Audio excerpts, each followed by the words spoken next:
Anxiety बढ़ने लगा, मेरा मिनी हार्ट अटैक आया था। 4 महीने में मैंने फाउंडेशन जो एग्जाम है वो क्लियर कर लिया था। That was a big push for me and my family. My mistake was that I did not take maths as a subject. किसी को कुछ पता नहीं था, कोई मेरा गाइडेंस नहीं था। जेन्युइनली बोलो, दिल से बोल रहा हूँ ये सब कि सीए आपको पहले से बनना था क्या? मैं तो बोलूंगा बिल्कुल नहीं मेरे को पता भी नहीं था क्या चीज है। कॉमर्स स्ट्रीम लेना था मेरे को, वो भी पता नहीं था। जर्नी की शुरुआत होती है एक छोटा सा village called Uttar Samarali in the district of Hojai. I did my schooling till class 8 from the government school nearby my village only.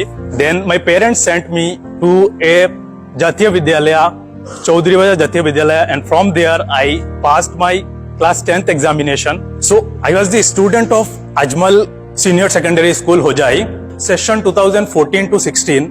But I will take you to the year 2012. Very interesting story of how the year 2012 was the turning point for our family. So 2012 में मेरा जो बड़ा भाई है Hasan Mahmud, recently उन्होंने अपना APSC examination qualify किया। जो उन्होंने 2014 में अजमल कॉलेज से स्ट्रीम आर्ट्स से आउटस्टैंडिंग रिजल्ट दिखाया 89%। जो बच्चे 62% लेके आए थे यहाँ पे, that too from a Assamese background school. पूरा होजाई डिस्ट्रिक्ट का लास्ट जो सीमा है वहां पे हम लोग का घर है। आप लोगों को पता होगा, चितलमारी बोलते हैं। उसके बाद इफ आई रिमेम्बर, उस टाइम में मेरा जो पापा है वो मेघालय में काम करते थे। एज ए डेली बेसिस पे वो मेघालय में काम करते थे। तो उनको यहाँ पे मेरा जो बड़ा भाई है उनको भेजने के लिए उनके बिल्कुल पैसे नहीं थे। आज के दिन में आप लोग पूछ सकते हो कि we are little bit financially sound. मैं ये लाकी मानता हूँ खुद को कि लास्ट जो मेरा 1 साल रहा है उसमें मेरे को फाइनेंशियली फ्रीडम पूरा मिला है। लेकिन बैक इन 2012 जब एडमिशन के लिए भी पैसा नहीं होते थे और 62% कौन बिलीव करेगा इस बच्चे के ऊपर कि यहाँ पे एडमिशन मिल जाएगा, इवन एडमिशन मिल जाएगा उसको। अजमल फाउंडेशन ने पूरा कंसेशन दिए थे उनको और जो आउटस्टैंडिंग रिजल्ट दिखाया वही मेरे लिए टर्निंग पॉइंट था। मैं तो बोलूंगा मैं यहाँ पे आया, that was secondary. Primary was that they have given him the opportunity to take admission in the institution. Then in 2014 मैं क्लास 10th एग्जामिनेशन बोर्ड पास हुआ। उस टाइम मेरा रिजल्ट 75% आया था मेट्रिकुलेशन में। बट 2014 में आप लोग सोच सकते हो कि 75 वाज लाइक ठीक ठाक रिजल्ट है। तो सब लोगों ने बोला कि साइंस लेना चाहिए, साइंस में जाओ, साइंस में जाके पढ़ाई करो। आज के दिन में अगर मेरे को कोई मतलब ये चीज पूछेंगे कि सीए आपको पहले से बनना था क्या, मैं तो बोलूंगा बिल्कुल नहीं मेरे को पता भी नहीं था क्या चीज है। कॉमर्स स्ट्रीम लेना था मेरे को, वो भी पता नहीं था। मैं यहाँ पे आया, मेरा भाई ने मेरे को बोला साइंस पढ़ने के लिए बहुत ज्यादा पैसे की जरूरत है, आपको कोचिंग लेनी पड़ेगी, नीट JEE ये सब क्रैक करने के लिए आपको बहुत ज्यादा इन्वेस्ट करना पड़ेगा ये कोर्स के लिए। Then he just suggested me कि तुम कॉमर्स स्ट्रीम ले लो, बाद में हम लोग देख लेंगे क्या करना है आफ्टर 12 एग्जामिनेशन। तो मैंने बिना सोच के क्या कॉमर्स से क्या करना चाहिए, I don't know nothing that time, मैंने ले लिया डायरेक्टली कॉमर्स स्ट्रीम। यहाँ पे आया, ये कोइंसिडेंस है क्या है पता नहीं मेरे को, दोनों भाई का रिजल्ट 12 में सेम डॉट सेम मार्क्स आए थे, 1 मार्क्स का भी डिफरेंस नहीं थे, सेम इंस्टीट्यूट से। फिर मेरे को 2 इयर्स में यहाँ पे फुल कंसेशन मिला। Then I went to Guwahati for my graduation. कोई विजन नहीं था, कुछ नहीं था, मेरे को पता नहीं था सीए करना था नहीं करना था। ग्रेजुएशन में कर रहा था with all due respect. First semester, second, third semester तक मैं चला गया था। मेरे को बिल्कुल ग्रेजुएशन में वो एक किक होता है करने के लिए, मेरे को थोड़ा डिफिकल्ट चाहिए। मतलब इतना मेहनत मैंने यहाँ पे जब था अजमल इंस्टीट्यूट में, हॉस्टल बॉर्डर से हम लोग सुबह 4 बजे उठना, फजर की नमाज पढ़ना, फिर सुबह 3-4 घंटा कॉलेज जाने से पहले हम लोग का पढ़ाई हो जाती थी। कॉलेज जाओ, फिर आओ, आधा घंटा रेस्ट करो, खाना पीना खा के फिर नमाज पढ़ के मगरिब की फिर पढ़ाई चालू। इतना डिसिप्लिन एनवायरनमेंट। वहां से मैं गुवाहाटी गया। 90% ऑफ द स्टूडेंट यहाँ से जो लोग गुवाहाटी जाते हैं, मैं फैक्ट बता रहा हूँ आप लोगों को, जाके घूमते हैं, फिरते हैं, कुछ नहीं करते, एग्जाम के 4-5 दिन पहले पढ़ते हैं। 90% of the students those who are doing graduation, मैंने आंखों से देखा, एक्सपीरियंस किया।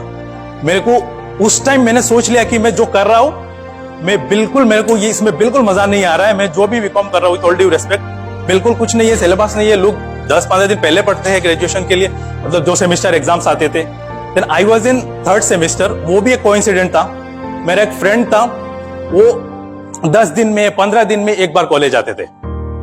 एक दिन वो बहुत ज्यादा लेट था, तो टीचर ने उनको बहुत ज्यादा डांटा कि तुमको अगर ये कॉलेज में जो गुवाहाटी कॉमर्स कॉलेज होते मतलब है वो बहुत अच्छा कॉलेज है, मतलब ये स्ट्रीम के लिए, कॉमर्स के लिए, तो टीचर ने उनको बोला डायरेक्टली कि तुम ये कॉलेज छोड़ दो क्योंकि तुमको बहुत अच्छा रिजल्ट आया तुम्हारा, इसलिए तुमको यहाँ पे एडमिशन मिला, तुम और एक बच्चे का ये सीट ले लिया यहाँ पे, तुमको अगर नहीं आना है तुम छोड़ दो। वो इतना डांट सुनने के बाद पूरा चुप था, सामने आके मेरा बेटा। फिर मैंने उसको पूछा, भाई तुम रेगुलरली कॉलेज आया करो, ये ऐसा नहीं होता है, तुमको ग्रेजुएशन सीरियसली लेना चाहिए। देन उस टाइम उसका इंटरमीडिएट जो एग्जामिनेशन होता है, सीए का सेकंड स्टेज जो होता है, उसका वो एग्जाम देके आया था। तो मेरे को लगा मैंने जो अभी मैं 3rd सेमेस्टर में हूँ, मैं भी वेल डिजर्व स्टूडेंट हूँ, मेरे को भी इतना कैपेबिलिटी है मेहनत करने का। मेरे को लेकिन पता नहीं था वो रास्ता कि मेरे को यहाँ पे जाना है, किसी ने मेरे को बताया नहीं था कितना पैसा लगेगा, क्या लगेगा, कोर्स क्या है, आई डोंट नो एनीथिंग। तो फिर उन्होंने मेरे को बोला कि आप अभी से अपना सीए की प्रिपरेशन स्टार्ट कर दो। तब तक मेरे को ये बात पता नहीं था कि बीकॉम के साथ कोई सीए कर सकते हैं। Then in my 4th semester I registered for the CPT examination, जो फाउंडेशन होता है उसके लिए मैंने रजिस्ट्रेशन किया। तब जाके मैंने ये कॉलेज जाना थोड़ा कम कर दिया, पूरा सीए में अपना फुल फोकस दे दिया वहां पे, और तब जाके मेरा सीए की जो प्रिपरेशन है वो स्टार्ट हुई थी। एंड मैं ये आप लोगों के साथ शेयर करना चाहता हूं कि मैं उस टाइम मेरा अब्बा को मैंने बोला कि आपको मेरे को कुछ नहीं देने का जरूरत है, क्योंकि उनको कन्विंस करना उस टाइम थोड़ा डिफिकल्ट था। ही वाज लाइक कि अगर ये सीए का कोर्स लेगा तो इसका बीकॉम का जो रिजल्ट है वो अच्छा नहीं होगा, फिर फ्यूचर पर्सपेक्ट क्या होगा पता नहीं है। तो उनको कुछ पता नहीं था। 1-2 लोगों से भी पूछे थे और वो लोग बोलते बहुत डिफिकल्ट है, इसमें तो बहुत पढ़ना पड़ेगा, बहुत इन्वेस्ट करना पड़ेगा, तब जाके आपका ये होगा। देन मैंने उनको ये रिक्वेस्ट किया था सिर्फ कि रजिस्ट्रेशन जो फीस होता है वो कोचिंग लो ना लो आपको देना ही पड़ेगा उसको, इंस्टीट्यूट मतलब इंस्टीट्यूट में वो रजिस्ट्रेशन फी जो होता है वो 6000 में मैंने उनसे सिर्फ 6000 रुपीज लिया था कि आप मेरे को रजिस्ट्रेशन फी दो, नेक्स्ट जो भी करना है जैसे भी करना है मैं सेल्फ स्टडी करूंगा, मैं साथ में किसी को पता नहीं चलेगा मैं सीए कर रहा हूँ, साथ में मेरा बीकॉम ग्रेजुएशन में पूरा जितना रिजल्ट आना चाहिए मैं उतना आपको दिखाऊंगा, रिजल्ट दूंगा आपको मैं, बस मेरे को ऐसे में चुपके में एक बार सीए फाउंडेशन का एग्जाम देता हूँ, अगर क्लियर हो जाता है तो ठीक है, नहीं होता है तो फिर मैं कोशिश करूंगा मेरा बीकॉम कंप्लीट होने के बाद से मैं स्टार्ट कर दूंगा। तब तक मेरे को ये क्लैरिटी आ जाना चाहिए कि मैं ये फील्ड में सही हूं या नहीं हूं, मैं कर पाऊंगा नहीं कर पाऊंगा। किसी को कुछ पता नहीं था, कोई मेरा गाइडेंस नहीं था, जेन्युइनली बोल रहा हूं, दिल से बोल रहा हूँ, ये सब चीज पना बढ़ा के नहीं बोल रहा हूँ कि मैं रजिस्ट्रेशन किया, फिर मैंने without taking any coaching classes चुप चुप के घर पे बहुत ज्यादा पढ़ाई किया। I still remember the days, मैंने क्लास 11-12 में एक गलती किया था। My mistake was that I did not take maths as a subject. मैंने नहीं लिया था, किसी से सजेशन लिया था, उन लोगों ने मेरे को बोला कि आप मैथ्स को मतलब बैंकिंग बोल के एक सब्जेक्ट होता है वो ले लो आप। फिर मैंने लिया, फिर जहां कुछ वो मतलब फाउंडेशन का जो प्रिपरेशन मेरा चालू हुआ वहां पे घर पे बैठ के खुद अकेला, तब मेरा सबसे ज्यादा डिफिकल्ट जो सब्जेक्ट लगा that was the maths. Maths तब तक मैं भूल चुका था, 2 साल मैंने बिल्कुल पढ़ाई नहीं की, 3 साल हो चुका था तब तक, क्लास 10th के बाद मैथ्स भूल चुका था, और जो भी मैथ्स पढ़ा था that was in Assamese medium. So वो एक डिफिकल्टी था मेरे लिए। यू विल नॉट बिलीव, मैंने अपना प्रिपरेशन की 50% टाइम डिवोट किया मैथ्स के लिए, जो मेरा फाउंडेशन की एग्जाम थे उस टाइम। फिर फर्स्ट अटेम्प्ट में मैंने जो फाउंडेशन की एग्जाम में जो रिजल्ट 4 मंथ्स था मेरे पास सिर्फ फाउंडेशन को अच्छा से पढ़ने के लिए, फिर 4 महीने में मैंने फाउंडेशन जो एग्जाम है वो क्लियर कर लिया था। That was a big push for me and my family. फिर मेरा सीए इंटरमीडिएट का प्रिपरेशन स्टार्ट हुआ। इंटरमीडिएट में मेरे को 3 अटेम्प्ट लगे थे इंटरमीडिएट क्लियर करने के लिए, 3 अटेम्प्ट प्लस उसमें 2019-20 में कोविड आ गए थे, उसके लिए और एक अटेम्प्ट कैंसिल कर दिए थे इंस्टीट्यूट ने। फिर मेरा 3rd अटेम्प्ट में जाके सीए इंटरमीडिएट का जो एग्जाम है वो क्लियर हुआ। ये आर्टिकलशिप की एक ब्यूटीफुल एक जर्नी होता है सीए में, आप लोगों को मैं शेयर करता हूँ। 3 इयर्स आर्टिकलशिप होता है। आर्टिकलशिप मीन्स आपका ट्रेनिंग होता है, जो एक प्रॉपर सीए जो काम करता है आपको वो फील्ड में सिखाया जाता है। तो आप एक सीए फार्म ज्वाइन करते हो, वहां पे आपको 3 इयर्स में सीए रिलेटेड जितना काम है आपको सिखाया जाता है।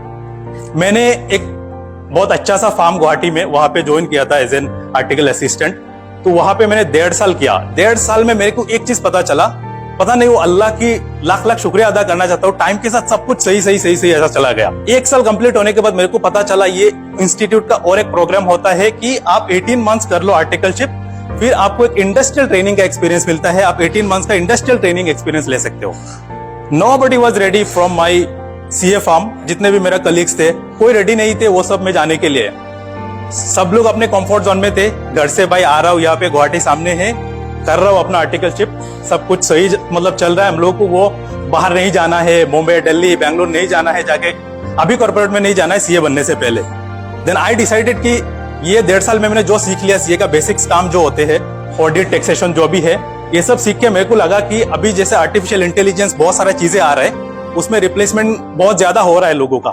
जैसे आप अगर कोई रिपोर्ट चाहिए आपका फाइनेंशियल्स का आपको मिल जाता है, आपको सिस्टम दे देंगे। तो I was planning to go to consultancy, कि मैंने तब डिसाइड कर लिया था कि मेरे को सिर्फ अकाउंट्स, सिर्फ टैक्सेशन, सिर्फ ऑडिट नहीं सीखना है, साथ में मेरे को मैनेजमेंट कंसल्टेंसी ये सब सीखना है। देन मैंने इंटरव्यू का प्रिपरेशन 3-4 मंथ्स पहले से ही सब कुछ मतलब स्टार्ट कर दिया था।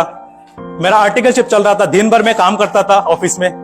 पूरा जो आरबीआई गुवाहाटी में भी मैंने काम किया 3 मंथ्स वहां पे एज एन इंटरनल ऑडिटर होके। साथ में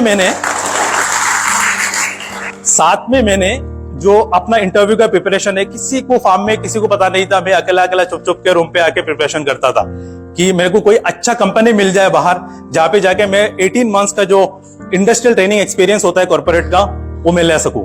फिर मैंने इंटरव्यू देना स्टार्ट किया जब मेरा अराउंड 17 मंथ्स कंप्लीट हो चुका था आर्टिकलशिप का। देन मेरे को 5-6 कंपनी से मेरा इंटरव्यू में सिलेक्शन हो गया था, इंक्लूडिंग मेरे को E&Y में मिला बिग 4, फिर मेरे को मॉर्गन स्टैनली में मिला मेरे को मैनेजमेंट कंसल्टेंसी, बहुत अच्छा है, आप लोग जाके सर्च करिएगा। बार्कलेज से मिला और एक मैनेजमेंट कंसल्टेंसी था। मेरा डिसीजन नहीं था कि मैं अगर जाऊंगा तो ये सब में मेरे को जाना है। देन मेरे को लास्ट जो मेरा सिलेक्शन हुआ था वो टाटा पावर से मिला था। फिर बहुत लोगों से मैंने बातचीत किया, फिर मैंने टाटा पावर जाने का मतलब डिसीजन लिया अपना। टाटा पावर मैंने इसलिए लिया, नॉट दैट कि जो उन लोगों का एक रेपुटेशन है वो भी है, साथ में मेरे को जो प्रोफाइल मिल रहा था as a management consultancy firm में, वो मेरा जो विश है, मेरे को जो करना है वो उसमें फिट नहीं हो रहा था। अभी आप लोग सोचोगे सीए तो सीए है, उसमें तो जो भी फिट है ले लो, बहुत सारा अपॉर्चुनिटीज होता है अभी सीए के लिए। CS are diversified in different field. जो लोगों को लगता है सिर्फ ट्रेडिशनल सीए है, वो आज के दिन में वो सीए नहीं रहे। तो मेरे को जो प्रोफाइल चाहिए था वो मेरे को टाटा पावर में दिख गया। इंटरव्यू में मेरे को पूछे थे कि आपको कौन सा प्रोफाइल चाहिए, तो मैंने बोला मेरे को ये एग्जैक्ट प्रोफाइल अगर मिलेगा then I can join your company. फिर मेरे को 4-5 दिन में मेल आ गए थे, ये जो प्रोफाइल है इसमें मेरे को अलर्ट कर देंगे, मतलब ये ऑलरेडी मेरा सिलेक्शन हो चुका है, ये प्रोफाइल में दे देंगे ये लोग।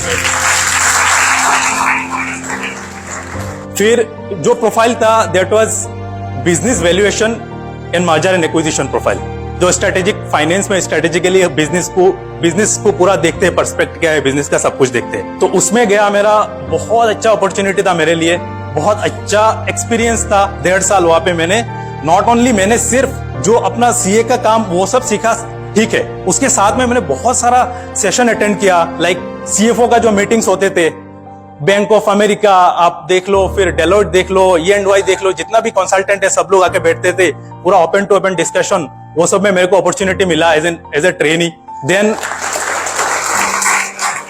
मैंने अपना 15 मंथ्स कंप्लीट होने के बाद सीए में एक चीज होता है कि आपका जो 3 इयर्स का ट्रेनिंग होता है उसमें आपको 6 मंथ का इन जनरल 6 मंथ का आपको लीव मिलता है सीए फाइनल की जो प्रिपरेशन है उसके लिए। तो मेरे को बट एक्सेप्शन है कि अगर आप इंडस्ट्री में चले जाएंगे तो इंडस्ट्री का जो पॉलिसी है उसके ऊपर डिपेंड करता है, आपको 6 मंथ मिलेगा या 1 मंथ मिलेगा या 3 मंथ्स मिलेगा। मैं वहां पे गया, टाटा पावर के जो पॉलिसी थे, पॉलिसी के हिसाब से 3 मंथ्स का लीव मिलेगा। देन 15 मंथ्स कंप्लीट होने के बाद मेरे को 3 मंथ्स का लीव मिला। I came back to my home town, यहाँ पे मैंने आया। फिर 3 मंथ्स में मैंने इतना कोशिश किया कि मेरे को फर्स्ट अटेम्प्ट में मेरा सीए जो हो वो निकल जाए, पूरा जान लगा दिया था मैंने। लेकिन आप सब लोगों को पता होगा ये चीज कि सीए की जो सिलेबस होते हैं वो बहुत बड़ा होते हैं। इतना बड़ा सिलेबस है, आपको 3-4 मंथ 6 मंथ भी बहुत कम पड़ जाते हैं। पहले से आप पढ़ के रखे वो सारे चीज, रिवाइज करने में आपको 3 मंथ 6 मंथ जो मिलता है वो भी कम पड़ जाते हैं आपको। और इतना डायनेमिक मतलब जो पेपर का स्टैंडर्ड होता है, आप कभी भी उठा के आप गूगल में सर्च करके देख लो कि इंडिया में शायद ही कोई एग्जाम है जिसमें पेपर का जो सेटिंग स्टैंडर्ड होता है वो सीए जैसा मतलब होता है। और हर बार पैटर्न चेंज करके आपको कुछ ना कुछ ऐसा करेंगे कि सीए जितने भी बच्चे हैं वो इसलिए करते हैं, डिमांड एंड सप्लाई का कॉन्सेप्ट है उसको मेंटेन करने के लिए, लाइक बहुत सारे सीए एक साथ नहीं निकलना है, तो उसके लिए ये लोग पेपर स्टैंडर्ड जो है वो खतरनाक बनाते हैं। तो 3 मंथ्स मैंने अपना जान लगा दिए थे घर पे, किसी से बात करना, बच्चों से नहीं बात करना, इवन पेरेंट्स लोगों के साथ बात नहीं करना, हमेशा उदास रहना, सिर्फ मतलब पढ़ाई में। 3 मंथ्स के बाद मैं गुवाहाटी गया, मैं एग्जाम दे रहा था। ये एक इंसिडेंट है, मैं आप लोग बताना चाहता हूँ। मैं एग्जाम दे रहा था, 2 पेपर मैंने लिख लिया। 3rd पेपर में मेरा एंजाइटी बढ़ने लगा, मेरा मिनी हार्ट अटैक आया था। तो मैं जेन्युइनली बोल रहा हूँ, मैं ये चीज जिंदगी में आज तक, जैसे फैमिली से हम लोग बिलोंग करते हैं ना, मैं ये सोचता हूँ कि हम लोग को वो जो लोग डिप्रेशन बोलते हैं, ये सब बोलते हैं, वो पता भी नहीं था कभी ये क्या होता है। जो भी डिफिकल्टीज आते हैं, क्योंकि बचपन से आप बहुत सारे डिफिकल्टीज ऑलरेडी देख चुके होते हैं, तो आपको वो सब बहुत इजी लगता है, हैंडल करना बहुत इजी बन जाते हैं आपके लिए। पता नहीं, मेरे को तो ये फील हुआ। गया मैं, फर्स्ट टाइम मेरे साथ ये इंसिडेंट हुआ। मैं वहां पे एग्जाम दे रहा था। एग्जाम के बीच में उसी टाइम जो मेरा भाई है हसन महमूद, उसका मेंस एग्जाम का रिजल्ट आया, वो क्लियर कर लिया था। उसी दिन मैं पूरा दिन रो रहा था। मैं एक किताब के पन्ने ऐसा पलट नहीं पा रहा था, मेरे से पढ़ाई नहीं हो रहा था। आई वॉज लाइक कंप्लीटली कि गिविंग अप, मेरे से नहीं हो पाया, मैं गिव अप करना चाहता हूँ, मेरे से नहीं हो पाएगा, इतना प्रेशर। जब यहाँ से मैं गुवाहाटी गया था, 6-7 दिन पहले गुवाहाटी चला गया था एक हॉस्टल में, कि मेरे को जाके सुकून से आराम से एग्जाम देना है, 1-2 दिन पहले नहीं आना है, पहले सेटल हो जाना है। फिर मैं वहां पे गया, मेरा रात को नींद नहीं होता था, क्योंकि ये चीज मेरे को पता था पहले से कि मेरा सिलेबस जितना कंप्लीट होना चाहिए था उतना नहीं हुआ। मैं जो टाइम मिला था मेरे को, कवर अप नहीं हो पाया चीजें। फिर मैंने, आप लोग बिलीव नहीं करोगे, मेरा आज के दिन में मेरा एग्जाम 2 बजे थे।